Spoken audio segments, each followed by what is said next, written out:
Hello and welcome back to the Planning Pulse podcast brought to you by Active Cyber. My name is Matt Harvison. With me, as always, my good friend Beau Mellon. Beau, how are we doing today? I'm doing great, Matt, and you guys can see, we're going so viral. We've got new mics now. It's a nice little change to the podcast. So, as always, Matt, I'm excited for today's episode, and we have a great guest with us here, Andrea. Hey guys. Yeah, you sound super crisp, Beau. I love it. You know what else is crisp? That look that you got as well. I love that shirt that you got. You're looking sharp today, looking sharp. As you mentioned, we got a great guest with us today, Andrea King. Andrea, how you doing today? I am doing swell, Matt. Thanks for having me, guys. It's a pleasure to be on the Planning Pulse. Let's go. Swell.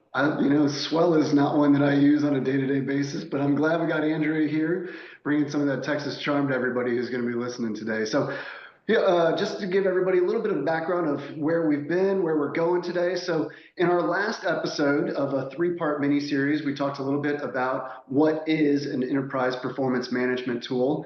So today we're going to shift into why you need to use a enterprise performance management tool. And that's why we brought Andrea along today for the conversation. So, Andrea, I know that you and I and Beau as well like to have a lot of conversations with prospects and even customers about what are you doing right now that can be done better inside of a tool like Workday Adaptive Planning? Beau and Andrea, I'm sure you get a lot of comments and just notes from people who may be doing things inside of spreadsheets. They've been doing, maybe they've got a workbook that they've been working through for a lot of years. There's a lot of updates in it. It takes a lot of time to load. Maybe share some of the stories that you guys have on, some of the conversations that you have on a maybe day-to-day basis. One of the things I love in talking with customers, and this has come with time. At Active Cyber, we have 500 plus adaptive customers. So the more folks that we talk to, it behooves us none to not have these moments of, hey, y'all, we need to talk about the nitty gritty of what it means to stay the way that you are or look to the future. And some of those conversations are a lot of tough love. And we've got to give those customers not only the knowledge that we have from doing this day in and day out, but give them the confidence that we're here to help and we're going to stick with them, because if they can't adapt, they're going to get beat out in today's competitive environment. So some tough love, Matt. Yeah, Beau, what about you? Yeah, I just Googled it on my side because I wasn't exactly sure the timing, but Excel was made in 1985, so everybody knows how to use it, right? Everyone in the corporate world knows how to use it. People are comfortable with it. And being comfortable isn't always the best thing to do. You don't need to settle. And we talk to people every day on the better way to do things, which is adaptive. And so I'm excited that that's what we're going to get into today. But not settling, kind of leaning into the change is something that we're talking with all of our people over time, and they quickly realize the value in the long run, Matt, switching over to an EPM tool. Yeah, one of the great things you said is that, like a tool like Excel, it is extremely powerful. That's why it stood the test of time, right? We're coming up on, 40 years of Microsoft Excel. It's a fantastic tool. We use it all the time for just different applications, but is it best for planning for your organization? I know, Andrea, I'm not sure if you may have just like a quick slide or two that we could pull up and just talk about some of the pros and cons of Excel, because there's definitely a time and place for it. And we're not trying to remove that from, Workday Adaptive Planning or the planning process in its entirety.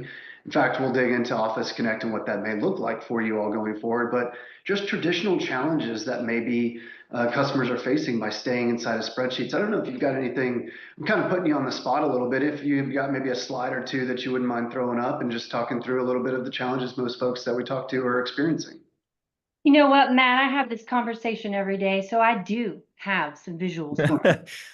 I So knew you would. yeah, Always. of course.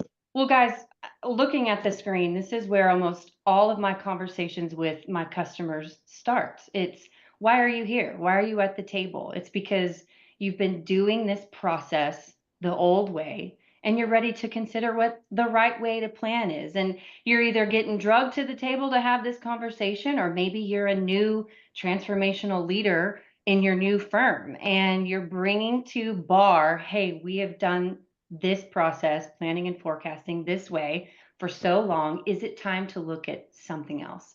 And usually that stems in these two camps right here. I would ask the customer, okay, how do you evaluate your success for the company long term? And a lot of folks will say financial results. A lot of folks say, of course, profit margins, but you've got to look at the tactic of how are you planning for the future? And it usually falls in two camps, right? We're doing it traditionally, which oftentimes puts finance in a chokehold and holds them back. But then they look at continuous planning and they're looking at maybe some buzzwords about how everybody can be a part of the plan and one centralized location. And it sounds good, but it can be scary, especially when you don't know what it looks like and maybe you don't have a history in it. So, guys, what do we hear most often when we have this conversation is I'm an Excel whiz, right? How many times have I had a customer bring up their Excel sheet when we're talking through an evaluation and there's 20 plus tabs and you can hear in the background that their laptop sounds like a spaceship, it's about to take off, right? Yep. And there's just so many limitations. And all in all, no customer really can come to the table with our team and say, hey, I've always used Excel and it helps me move fast. That's the problem, right? They can't move fast. Yeah, 100%, Andrea. I know when we think about scalability, right? Matt and I have done an episode taking a look at the different model types inside of Adaptive and, hitting on the different cube options you have, the different model sheet options you have. You can bring in so many intersections of data into your adaptive environment that, to Andrea's point, aren't going to make your computer sound like a rocket ship. So scalability isn't going to be a problem with adaptive in the long run. So that first point on the list there, I think is great, Andrea. Yeah, yeah, and just the list that you've got is incredible because error prone is absolutely the number one thing that we hear as well is we were completing our processes and somebody typed in the wrong number or somebody overwrote a formula. It took us 2 days to figure out what happened. By then we're already too late submitting our budget. So a lot of these challenges that you're seeing on here, think about integrating with an Excel spreadsheet or just any type of spreadsheet, the macros and the work that's got to go into it. It's much more than just putting a formula in a cell. And then just like you mentioned, there's so many challenges. What we aim to do inside of an enterprise performance management tool is mitigate those security risks. Who has access to see the information? Who has access to edit the information? All of that is something that we try to address inside of a tool like Workday Adaptive Planning. Yeah, so Matt, to that point, usually in the conversation, right? Maybe we've gotten to the point where we've talked enough about the pain, and now we want to paint the picture of what the future can be. So if we're all in agreement at this point, with the customer on the phone, what's holding them back from growing? So of course, when we start talking Workday Adaptive Planning, there's going to be some myth busting. There's preconceived notions with every tool out there because now customers are doing their own research and they're Googling and they're watching videos and they're looking for podcasts to get more information on what to buy and the strengths. So, I can't tell you how many times right now I hear that, yeah, I've heard of adaptive planning, but we're a small firm. It's going to be too complex. It's too much for us. Well, yes, adaptive planning is for everyone, but the way that it's offered to customers now, it's for everybody. Small, medium, enterprise, pricing is tailored to what they need. And maybe just on the next one, this is just Excel in the cloud. Has anybody ever heard that before? So, so many times. It's a glorified tool with an added level of expense. So kind of to poke at expense at the bottom. Well, the beauty of it is adaptive planning is dynamic and it is real-time collaboration and can integrate with other data sources. Those are just two myths right out of the box that we can debunk very quickly.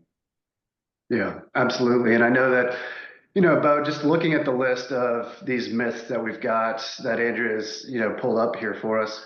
Again, I know I kind of put her on the spot, but just one slide after another, just perfect information here for us. I know, Beau, we've got a lot of plans in order to debunk a lot of these actually inside of a demo, like a demonstration environment inside of Workday Adaptive Planning, especially things like difficult to use. It's only for financial planning. Those are a lot of the ones that we're going to look to really expand on future episodes. But is anything on this list here jumping off the page at you, Beau? Yeah, I think I remember growing up watching Mythbusters on, what was it, Discovery Channel, right? Great show. So I'm excited to run that back for us as well. I would say it's only for financial planning. That jumps out to me. We work with so many people all the time that want to enable their entire organization to leverage adaptive for organizational wide planning. Sure, it's an incredible tool for the FP&A department, but if you're on the HR, IT, supply chain, revenue operations team, this is something that you guys can leverage just as easily. And at Active Cyber, we definitely stress and emphasize and take pride in the fact that we enable other departments as well to use adaptive outside of just the FP&A team, Matt. So that one jumps off the page to me.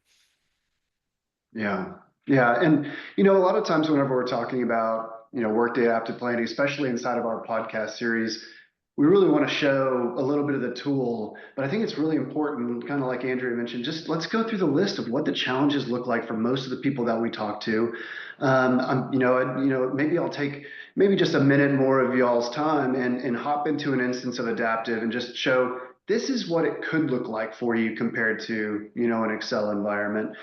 So let me go ahead and share my screen here as well. And Andrea may have to steal it from you.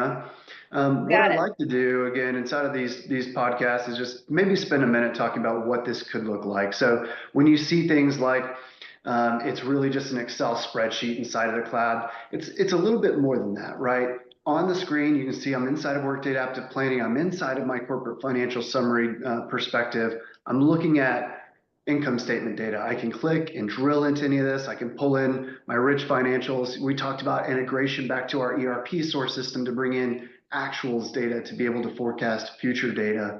We can also pull in data from our HRIS system, whether it's Workday HCM, whether it's UKG, really any source systems that are out there we can connect to, bring data in order to plan. And as we're going through the planning process, as we're making tweaks, as we're making changes, we're able to look at side by side budget versus budget. Here's budget versus a what if scenario. As we're making changes, as we're making tweaks and edits, we're able to see the real-time edit to things like revenue, expense, generate those financial statements for our users, for our stakeholders, and be able to communicate that really, really quickly. Inside of Excel, you make an update on one tab, then you've got to go make sure it's updated in another tab. You make sure that everybody's going in and no one's fat fingering any formulas.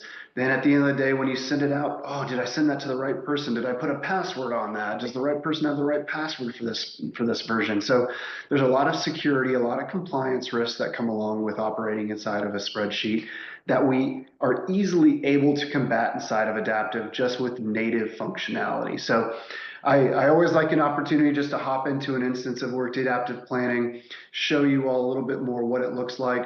But really today's episode is really focused on why an enterprise performance management tool. Our next episode, we're going to be focusing on, well, why Workday Adaptive Planning versus other EPM tools that are out there.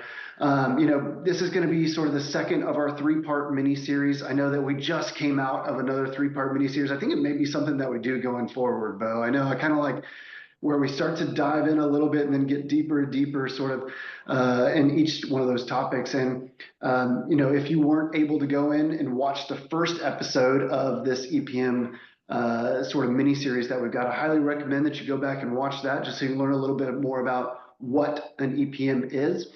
And then speaking of three-part mini-series, I always like to ask Beau, with the last one that we did was all focused around matrix reports. So Beau, give me a good result, give me a good answer. Have you gone back and started to watch the Matrix movies yet? This is the best running bit on the podcast. I feel like I'm legally obligated to never watch it so I can keep letting you down. Still haven't seen it, Matt. Oh my gosh. Well, I'm going to ask again after the next episode, and let's hope that with a week in between, this one and the next one, you'll have time to sit down and watch a little bit of Keanu.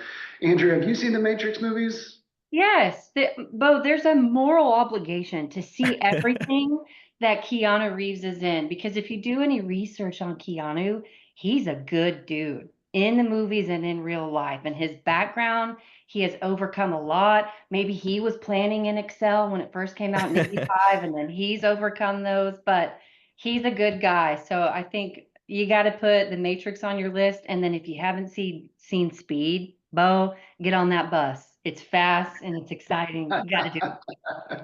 All right. I love it. I'll add them to the list. Well, just a couple of notes from myself.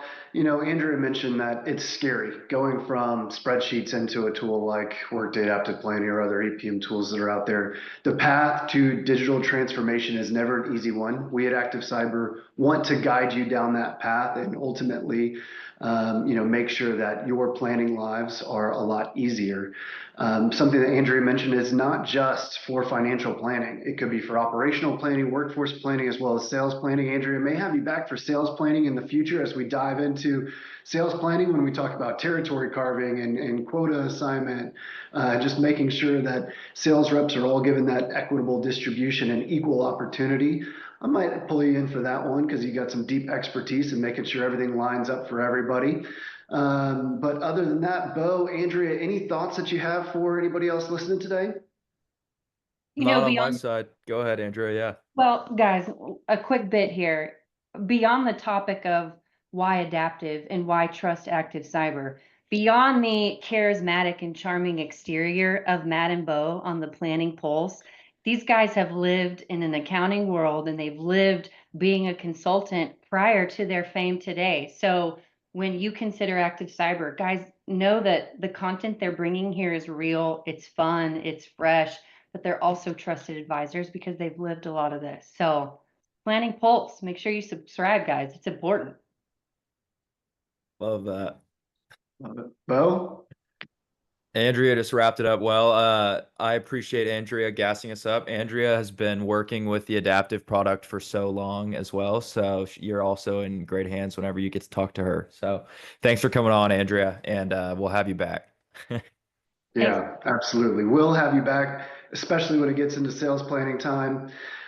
Just one more note, our next episode, our last episode in this series is going to be around why Workday Adaptive Planning versus other EPM tools. So stay tuned for that, and we will see you again next week. You can plan on it.